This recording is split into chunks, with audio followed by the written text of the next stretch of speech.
जय भोलेनाथ साथी।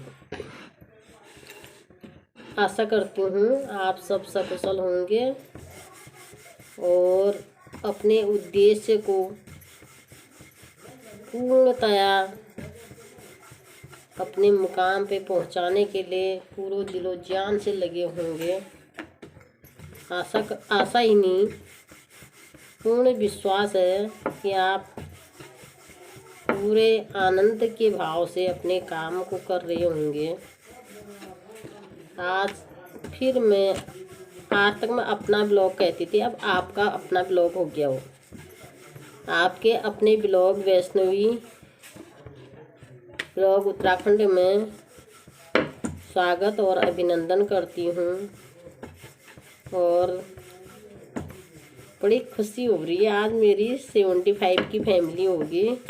ये मेरे सारे अपने लोग हैं जो मुझे निस्वार्थ प्रेम करते हैं। मैंने इन्हें कुछ दिया है न कुछ अपेक्षा रखा है सॉरी। इन्होंने मुझे मतलब क्या बताओ, न मुझे बोलना ढंग से आता है, न मेरा पहनावा ढंग का है, न मुझे थंबनेल बनाना ढंग से आता है, न मुझे एडिटिंग करनी आती है। फिर भी ये लोग मुझे देखते हैं। आप लोग मतलब फिर भी पता नहीं क्या ऐसा है कि वो कोशिश करते हैं कि ये क्या बोल रही मैं देखूं सुनूं। अब आपके मोटिवेशन से मुझे इतना मोटिवेट कर दिया कि मेरा मन कर रहा है कि मैं कुछ बोलूं। आज जो मेरा समय था, थोड़ी सी पड़ोस में कोई बीमार हो रहा था, मैं थोड़ी मोटिवेट करने के लिए वहाँ चली गई। उसको मैंने 2-4 ताने मारे, खूब सुनाया, यही बोला कि तू बीमार हो गई, चाहती कि सारी दुनिया तेरे आंसू पोंछे और तेरे गीत गुनगुनाए और हर कोई तेरे पास आए और तुझे और दुखी करके चले जाए। थोड़ी हिम्मत कर, थोड़ी सी लाठी के सहारे सहारे आगे बढ़। दर्द तो जब पड़ी है तब भी होगा, जब खड़ी होगी तब भी होगा, लेकिन जो दर्द पड़ा पड़ा हो रहा है तो वो थोड़ी खड़ा खड़ा भी हो जाएगा तो क्या दिक्कत है। लेकिन मन के हारे हार है, मन के जीते जीत। तो मेरा आधा घंटा 1 घंटा वहाँ पे लग गया। पता नहीं उससे अच्छा लगा या बुरा लगा, वो उसकी आत्मा जानती है, पर मैंने तो अपनी तरफ से अच्छा ही कहा। क्योंकि हमारे आँख हैं, कान हैं, कितने शरीर के कितने मतलब 90% बॉडी हमारी सही है, केवल 1% हमारे दर्द हो रहा। तो हमारा ध्यान केवल 10% पे या 20% पे जहाँ पे दर्द हो रहा वहीं पे जा रहा है और चीज़ों पे नहीं हो रहा। जो चीज़ें अच्छी हैं, पॉजिटिव हैं, जिसकी वजह से हम देख रहे हैं, हम सुन रहे हैं, महसूस कर रहे हैं, वहाँ पे नहीं है। और जगह पे चले गई। मैंने कहा इस ध्यान को, अपनी एनर्जी को सही जगह पे लगा। जो खाना खाएगी वो भी शरीर पे लगेगा, जो दवाई खाएगी वो भी शरीर पे लगेगा। थोड़ी उठ, हिम्मत कर, लाठी लेकर चल आगे पीछे। टॉपिक मेरा कुछ और था, मैं अपने ट्रक से हट गई हूँ। तो जब मेरा जो टॉपिक था वो चेंज हो गया उसके पास जाने के बाद, तो इसलिए मेरा जो टाइम था वहाँ लग गया। फिर मैं अभी आई, मैंने सोचा मैं 2 शब्द बोलूँ, क्योंकि कुछ लोग चाहे 1% हैं, लेकिन उनको आदत होगी कि मेरे ब्लॉग को देखें और सुनें। चाहे वो मेरे करीबी हैं, करीबी होंगे अभी, और लोग तो शायद कहाँ जानते हैं मुझे, लोकल के ही होंगे शायद, आप जैसे बोलते हैं कुछ लोग, या व्हाट्सएप वाले ही होंगे, या हमारे पड़ोसी होंगे, या अगल बगल के मेरे मित्रवर ही होंगे। लेकिन वो भी चाहते हैं कि मैं कुछ बोलूं, तो मैं उसको थोड़ी बहुत मोटिवेट करके आई हूँ। मैंने तो सारा पॉजिटिव ही बोला, हो सकता है उसके जो विवेक की स्थिति है वो किस पोजीशन पे है, वो मेरी बातों को पॉजिटिवली या निगेटिवली वो उस पर डिपेंड करता है। उसके बाद आई मैं घर। मैंने कहा क्या करूं हो रही हूँ। मैंने कहा यार 2 शब्द मैं अपने दोस्तों से बोलूं, क्योंकि अब आपसे ऐसी दोस्ती होगी मेरी कि बस कुछ ना बोलूं तो मुझे अधूरापन सा महसूस होता है। अच्छा हो बुरा, दोस्ती में अच्छा या बुरा कुछ महसूस नहीं होता है, सब पार लग जाता है। जहाँ चाह होती है वहाँ राह जरूर होती है, जहाँ चाह होती है वहाँ राह जरूर होती है। फर्क केवल इतना होता है, चाह की मंजिल की राह लंबी जरूर होती है। अरे बोलना तो है यार, कब तक छुपाएंगे, है ना।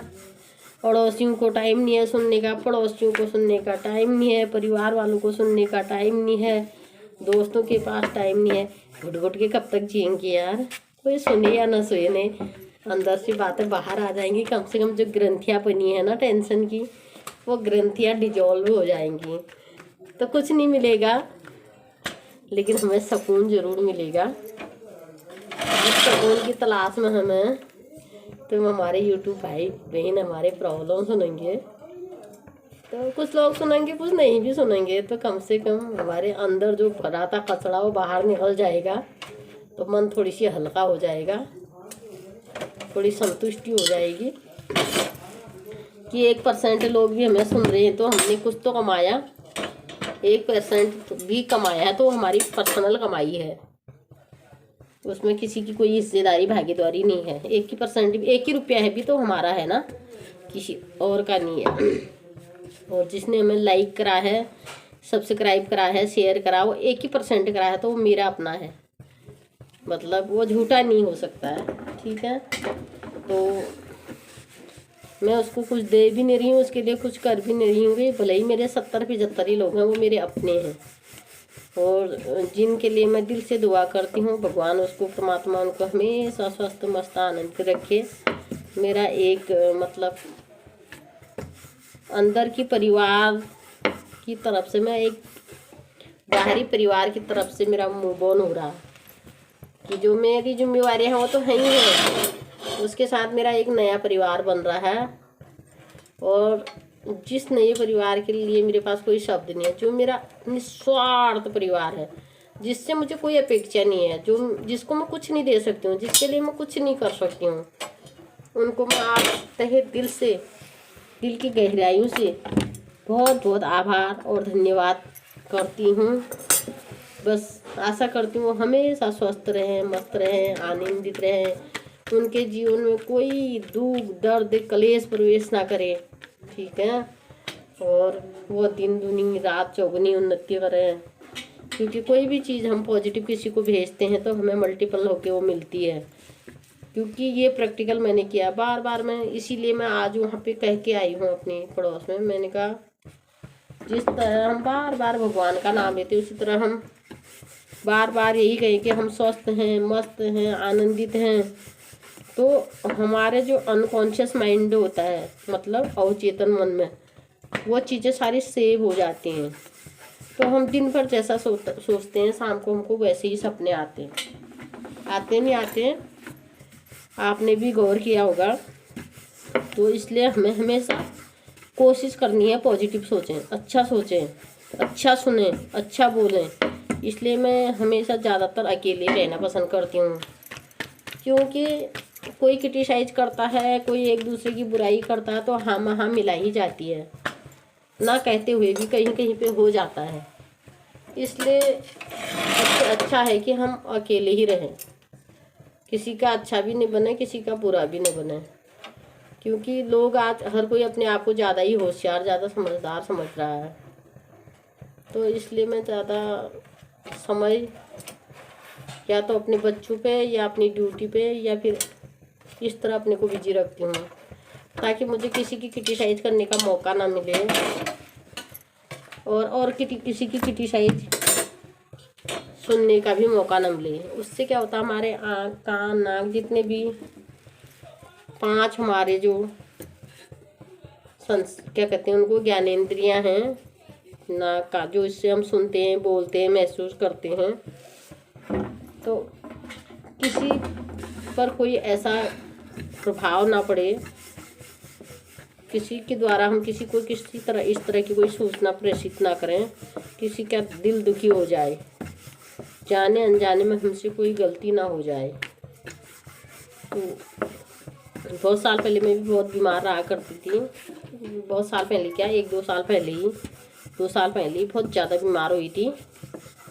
और मुझे मेरी बीमारी का कारण पता था, उससे पहले भी मेरी बीमारी का कारण मुझे पता था। मैं बहुत ज़्यादा बीमार रहने लगी थी। मेरा बीपी फ्लक्चुएट करता था, यहाँ पर हाई तो वहाँ पे लो। कितनी बार डॉक्टर ने कहा ये क्या हो रहा है, तो अब दवा हाई की खाएं या लो की खाएं। बीपी लो है तो लो के लिए क्या खाएं। जैसे लो की दवा खाओगे थोड़ी देर में वो हाई हो जाएगा, हाई की दवा खाओगे तो लो हो जाएगा। मैं बहुत परेशान हो गई। मैंने एक घंटा मैंने बाद में सोचा आखिर हो क्यों रहा है ऐसा। जब मैंने अपने आप को संभाला, मेरे छोटे छोटे बच्चे हैं, मैंने सोचा देखो किसी को कोई फर्क नहीं पड़ना है, मर भी जाएगी तो दुनिया तो फिर भी जिएगी, कुछ ना कुछ करेगी। रोएगी कुछ 2-4 दिन तेरी माँ रोएगी तो तेरे बच्चे रोएंगे, तेरे बच्चे अनाथ हो जाएंगे। और तो अपनी प्रॉब्लम को ढूंढ, आखिर प्रॉब्लम कहाँ से है शुरू हो रही। तो मैंने 1 घंटा सुबह 1 घंटा शाम बैठना शुरू करा और अपने से बातें करना शुरू करा। मन तोड़ मैं सारे अपने ही अनुभव शेयर करूँगी, क्योंकि औरों के बारे में मैं क्या जानती हूँ और मैं क्या बता भी सकती हूँ। तो अधजल गगरी छलकत जाए, आधा अधूरा ज्ञान। जो चीज़ मैं जानती हूँ उसको मैं सही ढंग से समझा पाऊँगी, जिसको जानती ही नहीं क्या समझा पाऊँगी। मैंने जब गौर किया तो मेरे अंदर एक प्रॉब्लम चल रही थी, मैं उसको बोल नहीं सकती हूँ, सिर्फ महसूस कर सकती हूँ, महसूस करा सकती हूँ। तो जब मैंने अपना ध्यान करा तो उस ध्यान में मुझे आया तेरी प्रॉब्लम ये है। मैं अपनी प्रॉब्लम को समझने लगी कि आखिर ये प्रॉब्लम कहाँ से क्रिएट हो रही है। मैंने कहा अच्छा मेरी बीमारी का कारण तू है। तो मैंने कोशिश करी, जो मैंने कहा जब उन्हें इतने दुख झेले, इतनी परेशानी झेली, तब तू परेशान नहीं हुई और आज क्यों परेशान है। आज तेरे पास बच्चे हैं, सब कुछ है, 2 वक्त की रोटी है, सब कुछ है। इस तरह परेशान होने से किसी समस्या का समाधान नहीं होता है। एक बार जो तुझे दिक्कत हो रही है उस दिक्कत को डिलीट करके सोच, तो इसको थोड़ी सी साइड में रख दे और साइड में 1 हफ्ता तो ये प्रॉब्लम को साइड में रख दे। साइड में रखने के बाद देख क्या होता है। तो मैंने जो टॉपिक मुझे परेशान कर रहा था वो टॉपिक XYZ कुछ भी हो सकता है। उस टॉपिक से मैं धीरे धीरे धीरे कटना शुरू हो गई। मैं अपने बच्चों के बारे में सोचना शुरू करा, अपने शरीर के बारे में सोचना करा। मैंने कहा मेरे पास एक हाथ है अभी, तो ये हाथ से मैं बहुत कुछ कर सकती हूँ। दूसरा हाथ है, आँख है, कान है, नाक है, मुंह है, मैं पूरे होशो हवास में हूँ, पूरा शरीर है, लेकिन मैं अंदर नहीं बाहर जा रही हूँ। बाहर मैं किसके लिए रो रही हूँ? मुझे जो परेशान करने वाला था तो कोई बाहर है, अंदर नहीं है। तो मैंने कहा तुझे वहाँ से निकलना होगा। मैंने उसको मारा कट। मैंने कहा ये तेरी प्रॉब्लम है और यदि तेरे को कुछ हो जाएगा तो तेरे बच्चे हो जाएंगे अनाथ और तेरे बच्चों का यहाँ कोई नहीं होगा तेरे सिवा। और उन बच्चों को कुछ पता नहीं तेरी परेशानी के बारे में। तो मैंने धीरे धीरे उस परेशानी को डिलीट करा। आज मुझे जो भी मिलते हैं मैं यही कहती हूँ कि तुम अपनी प्रॉब्लम को समझो, उससे बाहर निकलने की कोशिश करो। कोई दवा तुम्हें अपनी परेशानी से बाहर नहीं निकाल सकती। तुम्हारी परेशानी से बाहर तुम ही निकाल सकते हो। परेशानी क्रिएट तुमने करी है तो उत्तर भी, आंसर, क्वेश्चन तुम्हारे पास है तो आंसर भी तुम्हारे ही अंदर छुपा है, तुम्हें ढूंढना पड़ेगा। इसलिए हमेशा पॉजिटिव सोचो। जो सब्जेक्ट तुम्हें तंग कर रहा, दिक्कत कर रहा, उसको साइड पे रख दो कुछ समय के लिए। आप 21 दिन करके तो देखो।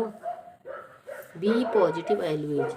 मैं खुश हूँ, मैं अच्छा हूँ, मैं स्वस्थ हूँ, सब मेरे यारे प्यारे हैं, सब मेरे दोस्त हैं, सब मेरे भले की कामना करते हैं, सब मुझे सपोर्ट करते हैं, सब मुझे कोऑपरेट करते हैं और मुझे सब प्यार करते हैं, क्योंकि मैं काम ही ऐसा करती हूँ। तो एक बार प्रैक्टिकल करके देखो, चमत्कार हो जाएगा जीवन में। 1 घंटा सुबह 1 घंटा शाम अपने से बातें करो। किसने हमें जलील की राह छोड़ दो, वो उसकी मर्जी है, वो उसकी बीमारी है, क्यों टेंशन ले रहे हो? बीमार है वो डिप्रेशन का पेशेंट है, वो तुम्हें दुख नहीं दे रहा, वो बेचारी की कंडीशन ही ऐसी है, वो जानबूझ के तुमसे तुम्हें उल्टा सुल्टा बोल रहा है। तो इसलिए हमेशा पॉजिटिव सोचो और दूसरे पे नहीं, अपने पे नज़र रखो। दूसरा क्या कर रहा उस पे नहीं, हम कहाँ परेशान हो रहे हैं, हमें कहाँ से परेशानी हो रही, हमारी परेशानी का हल कहाँ से निकला, अपने बारे में सोचो। जिस दिन तुम अपने बारे में सोचने लग जाओगे ना, इसीलिए मैंने ये चैनल पकड़ा, क्योंकि मैं भी भटकी थी, भटकती आत्मा थी। कभी इधर इसने ये कहा तो क्यों कहा, वो रोया तो क्यों रोया, वो हंसा तो क्यों हंसा, वो सोया तो क्यों सोया, उसने खाया तो क्यों खाया, वो वहाँ खड़ा है तो क्यों है। 10 तरह के क्वेश्चन, फिजूल के क्वेश्चन। जब मैंने सोचा तू कर रही है तो क्या कर रही, सोच रही है तो क्या सोच रही, खा रही है तो क्या खा रही, जा रही है तो कहाँ जा रही, जा रही है तो क्यों जा रही, मैंने आपसे सवाल करने पूछे तो मुझे अपने आप अंदर से उत्तर मिलने लगी। और आज मैं अपने गुरुजी को प्रणाम करती हूँ। बस अभी हैं यहीं पे हैं, और उनका तहे दिल से धन्यवाद करती हूँ। और कभी सक्सेस हो जाऊंगी, कर दोगे आप लोग तो उनको लाइव दिखाऊंगी। मैं लाइव दिखाना भी नहीं आता मेरे को, कोशिश करूंगी, लेकिन उन्होंने अपने बच्चों को वो ज्ञान नहीं दिया जो मुझे दिया, जिनकी बदौलत मैं खुश हूँ, स्वस्थ हूँ, मस्त हूँ, आनंदित हूँ। पूरी कोशिश कर रही हूँ कि अपने को ठीक रखूँ और अपने यारे प्यारों को भी मोटिवेट करते रहूँ। Thank you so much. Be positive always, be positive always, be positive always. ये हमारा रिमोट कंट्रोल यहाँ है, हमारी बॉडी को चलाने वाला ये है। जिस तरह हमारे टीवी फोन चलते हैं ना बैटरी से, रिमोट से, वैसी तरह हमारा बॉडी चलती है ब्रेन के रिमोट से। इससे हमेशा पॉजिटिव वेव दो, इसको हमेशा सकारात्मक दो। जैसा सोचोगे वैसा पाओगे, वैसा हो जाओगे। जो भी कल करना है तो रात को सोचो, ठीक है। सुबह मैंने इतने बजे तक इतना काम निपटाना है, ये करना है, ऐसा करना है, हो जाएगा। मेरे साथ हुआ तो आपके साथ भी हुआ। कहोगे मैं दुखी हूँ, मैं बीमार हूँ, मुझे सब परेशान कर रहे हैं। तो जो हम देखो, एक बात तो आप भी जानते हो, हम धान बोते हैं तो धान ही होते हैं, गेहूँ बोते हैं तो गेहूँ ही होते हैं, मूली बोते हैं तो मूली होते हैं। जो चीज़ हम फसल लगाते हैं वही उगती है। तो ऐसी हमारी बॉडी भी है, हम जो जो बीज डालेंगे इस बॉडी में अपने माइंड के थ्रू, तो वो हमारे अवचेतन मन में बस जाती हैं। तो जब वो अंकुरित होती हैं तो फिर हमारी बॉडी को उस तरह का पोषण देते हैं। कचड़ा डालेंगे तो हमारी बॉडी कचड़ा बन जाएगी, है ना। और यदि हम पौष्टिक चीज़ डालेंगे, पौष्टिक विचार डालेंगे, पौष्टिक सोच डालेंगे, तो उसी तरह हमारी बॉडी हो जाएगी, ठीक है। Thank you so much. यदि कोई गलती होगी तो माफ़ कर देना। नई नई बच्ची हूँ, अभी बस 3 ही महीने की बच्ची हूँ, है ना। अभी तो उलटना पुलटना भी नहीं आया, धीरे धीरे हो जाएगा। धीरे धीरे रे मना, धीरे सब कुछ होए। माली सींचे 100 गड़ा रे तो आई फल होए। सब कुछ तो अपने समय पे ही हो गया, फल तो हर 6 महीने साल भर में ही लगता है ना। मेरे कहने से थोड़ा एक दिन में मेरे 100 सब्सक्राइबर, एक दिन में मेरे करोड़ों व्यूज तो ना आ जाएंगे, इतनी कोई खास अपेक्षा भी नहीं है। बस ये कि मैंने अपने विचार व्यक्त कर दिए और मुझे संतुष्टि होगी। मेरे अंदर जो भरा था मैंने निकाल के रख दिया। अब मैं खुश हूँ, मैं चैन से सोऊंगी, मजे से उठूंगी कल 3:30 बजे। Okay bye, thank you, love you all, God bless you.